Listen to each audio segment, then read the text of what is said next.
Ha interessato anche Nuoro l'operazione avviata dai carabinieri della compagnia di Roma Casilina nei confronti del clan dei Casamonica, un'inchiesta coordinata dalla direzione distrettuale antimafia di Roma che ha interessato, oltre al capoluogo barbaricino, la capitale, Trapani, Foggia, Voghera, Paola e la provincia dell'Aquila.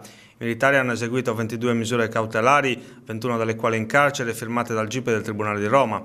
L'indagine, partita nel 2017, ha permesso di scoprire l'esistenza di un'associazione a delinquere finalizzata allo spaccio di droga che fa capo al cosiddetto clan dei Casamonica, che gestisce una serie di attività criminali nella capitale.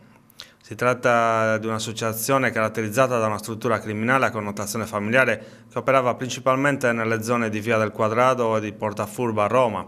Dall'organizzazione, diretta da esponenti del clan dei Casamonica, fanno parte altri soggetti ai quali venivano affidati dei compiti di varia natura, sempre connessi con le attività criminali del sodalizio. La direzione distrettuale antimafia di Roma stima che il giro d'affari illegale si aggirasse sui 100.000 euro al mese.